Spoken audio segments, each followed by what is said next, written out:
హైదరాబాద్ తిలక్ నగర్ బతుకమ్మ కుంట road దగ్గర యాదవ సంఘం greater Hyderabad ఆధ్వర్యంలో నిర్వహించిన యాదవ ఆత్మీయ సమ్మేళనంలో పాల్గొన్న బీసీ ఐక్యవేదిక తెలంగాణ రాష్ట్ర అధ్యక్షులు బేరి రామచంద్ర యాదవ్ ఈ కార్యక్రమంలో ముఖ్య అతిథిగా విచ్చేసిన బీజేపీ రాజ్యసభ సభ్యులు బీజేపీ ఓబీసీ మోర్చా అధ్యక్షుడు ఎన్ లక్ష్మణ్ మాట్లాడుతూ యాదవుల పట్ల అంకిత భావంతో పనిచేసే పార్టీ బీజేపీ పార్టీ అని, అసెంబ్లీ ఎన్నికలలో అత్యధిక సీట్లు కేటాయించిన పార్టీ బీజేపీ పార్టీ అని అన్నారు.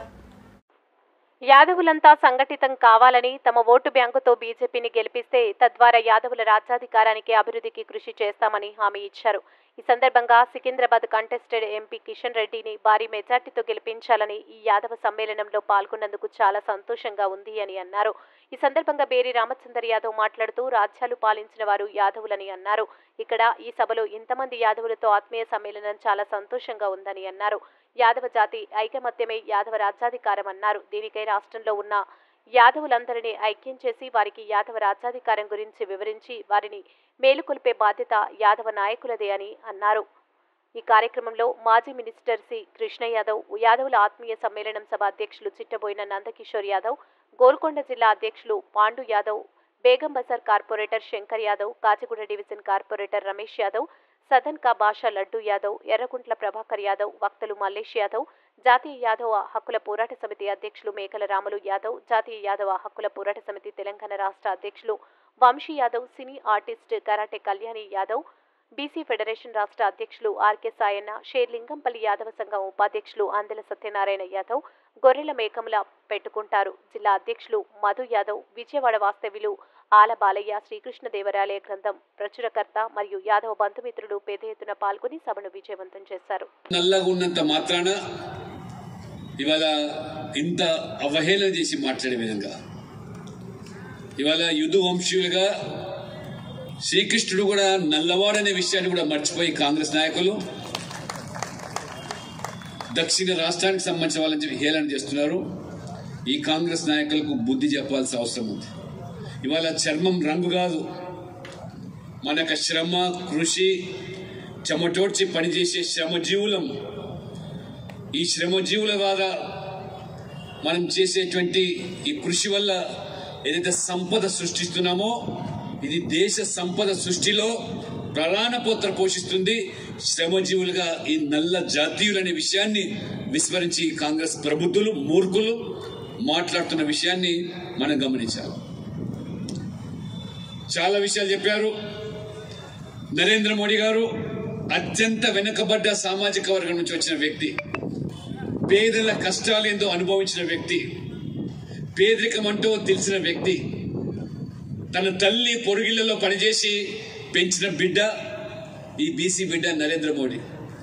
కుటుంబం పోషణ కోసము తండ్రి రైల్వే స్టేషన్లో ఛాయ్ అమ్మితే తండ్రికి తోడుగా ఉండి ఛాయ్ అమ్మిన వ్యక్తి చదువుకొని పైకి వచ్చి 2 సార్లు దేశ ప్రజల అభిమానం చూరగొని ఒక జనరంజకమైన పాలన, ప్రజాస్వామికంగా ఈరోజు దేశాన్ని ప్రపంచంలోని అగ్రస్థానానికి తీసుకెళ్తూ ఆ రకంగా వారు మన్నలు పొందుతూ ఉంటే ఈర్ష్య, ద్వేషం జీర్ణించుకోలేక రాహుల్ గాంధీ, కాంగ్రెస్ నాయకులు ఏం విమర్శలు చేస్తూ ఉన్నారు.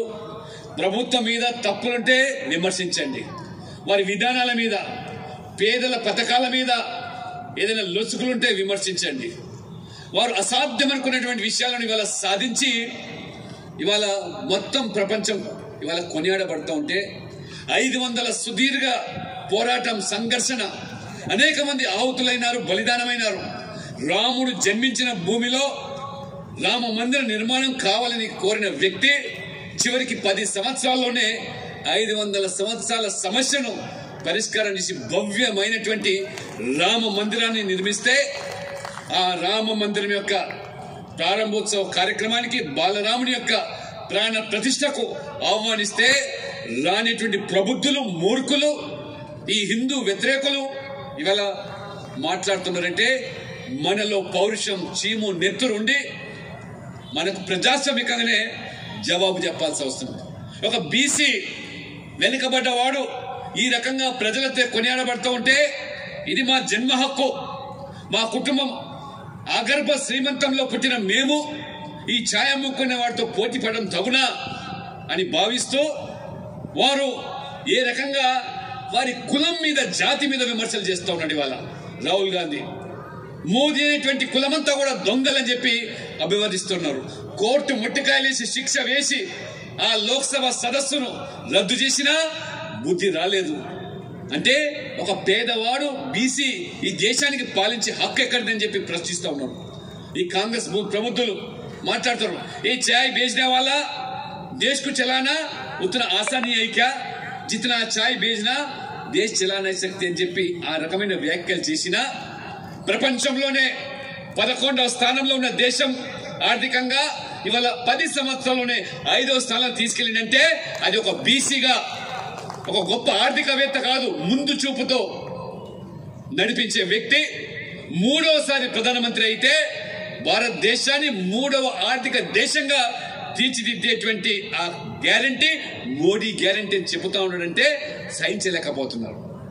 నరేంద్ర మోడీ గారు బీసీలకు ఏం చేశారని ప్రశ్నించే కాంగ్రెస్ ప్రభుత్వం, మీరు 70 సంవత్సరాల నుండి చేయలేని పనులు నరేంద్ర మోడీ గారు మన బిడ్డలు ఇవాళ చదువుకోవడానికి కేంద్ర విద్యా సంస్థల్లో 27% రిజర్వేషన్లు మోదీ గారు ఇస్తే కేంద్ర విద్యాలయ నవోదయ పాఠశాల సైనిక్ స్కూల్స్ న్యాయ విశ్వవిద్యాలయాలు ఇవాళ మోదీ గారు ఇచ్చిన తర్వాత ఆ రిజర్వేషన్లు ఇస్తే ప్రతి సంవత్సరం బీసీ బిడ్డలు నాణ్యమైన ఉన్నత విద్య చదువుకోవడానికి 5 లక్షల మంది వాళ్ళ అడ్మిషన్లు పొందుతున్నారంటే ఇది నరేంద్ర మోడీ గారి యొక్క భిక్ష కాకపోతే కాంగ్రెస్ కనుక మా బిడ్డలకు మొదటి నుంచి రిజర్వేషన్ ఇచ్చినట్టయితే ఇవాళ మేము ఏ స్థాయికి ఎదిగే వాళ్ళమో ఒకసారి కాంగ్రెస్ మూర్ఖులు ఆలోచన చేయాల్సి వస్తుంది. ఇవాళ డాక్టర్లకు చదువుకోవడానికి ఎంబీబీఎస్ ఎండి నీటిలో కూడా వీరు వచ్చిన తర్వాత 27% రిజర్వేషన్లు ఇస్తే ఇవాళ 5,500 మంది ప్రతి ఏటా ఇవాళ ఎంబీబీఎస్ చదువుతున్నారు, డాక్టర్లు అవుతున్నారు. మీరున్నప్పుడు ఏదైతే కేవలం 25,000 ఎంబీబీఎస్ సీట్లుంటే ఈ 10 సంవత్సరాల్లో మెడికల్ కాలేజీలు మొత్తం దేశమంతా తెరిస్తే 1,00,000 సీట్లు ఇవాళ ఎంబీబీఎస్ చదువుకోవడానికి 1,00,000లో 27 మంది బీసీ బిడ్డలు 27,000 మంది వాళ్ళ చదువుకునేటువంటి అవకాశం, డాక్టర్లు అయ్యే అవకాశం. సైనిక్ స్కూల్స్ లో మన బిడ్డ చదువుకుంటే రేపు బయటికి వస్తే ఒక మిలిటరీలో కెప్టెన్ గా జనరల్ గా ఈ రకంగా మనం కేవలం మన కుల వృత్తుల మీదనే ఆధారపడకుండా మనను సశక్తులను చేసి మత్స్యకారుల కోసం ప్రధానమంత్రి మత్స్య సంపద యోజన, యాదవుల కోసం ఈ పాల మీద ఉత్పత్తి మీద నమ్ముకొని జీవిస్తున్నామో ఆ యొక్క గోకుల్ మిషన్ పేరు మీద ఇవాళ నరేంద్ర మోడీ వచ్చిన తర్వాత ప్రపంచంలోనే పాల ఉత్పత్తిలో ఇవాళ భారతదేశం 2వ స్థానానికి చేరిందంటే అది యాదవుల యొక్క ఘనత, అది మోదీ గారి యొక్క కానుకగా మనం ఇవాళ కొనియాడుతా ఉన్నారు. ఈ గోకుల్ మిషన్ ద్వారా అనేకమైన రాయితీలు, ఆర్థికంగా సహాయం బీసీ బిడ్డలు కేవలం మీ కుల వృత్తులే కాదు, మంగలి చాకలి